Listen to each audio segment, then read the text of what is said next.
Un des paramètres importants à régler sur le microscope est l'utilisation du beam shift pour l'image. Pour de petits mouvements, le microscope est configuré de base pour utiliser un mouvement d'image pour minimiser la drift. Laissez-moi d'ailleurs ajouter l'image.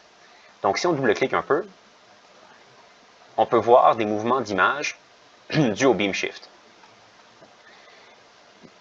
Ceci n'est pas désirable, surtout lorsqu'on fait de la préparation d'échantillons en fibre.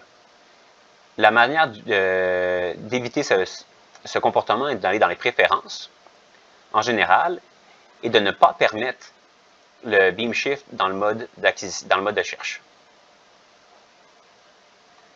Comme vous voyez, il y a une pléthore de paramètres que vous pouvez personnaliser dans votre environnement de travail. Donc, pour faire l'alignement de l'image, il est idéal de remettre l'image à 0 et ensuite d'aller chercher une zone relativement dégagée et plate.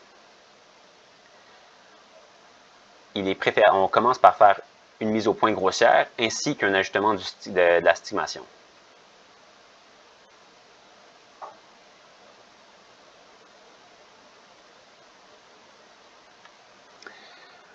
Un autre ajustement possible est de changer la sensibilité des boutons. Ce qui se fait encore une fois dans les préférences, dans sensibilité. Et l'estimateur est beaucoup plus facile d'utilisation dans les environs du 0.7.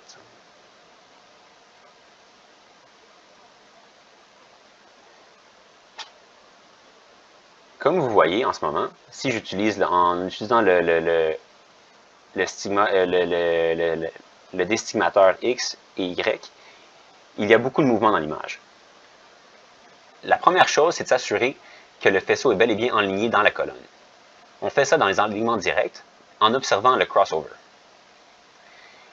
L'idée est que le petit cercle soit bien centré sur la croix. À l'aide du tilt de la source, on peut venir chercher ce centrage. Comme on peut voir, ça a un énorme effet sur l'image.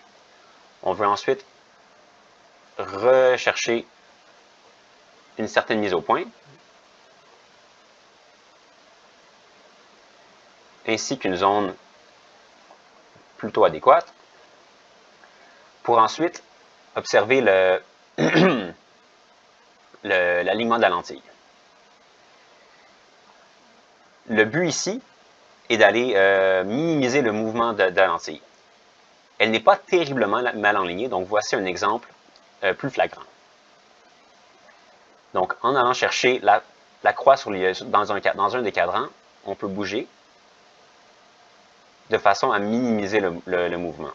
Comme vous avez peut-être remarqué, il est plus facile de bouger la souris de droite à gauche et puis de haut en bas pour minimiser un des vecteurs de mouvement à la fois.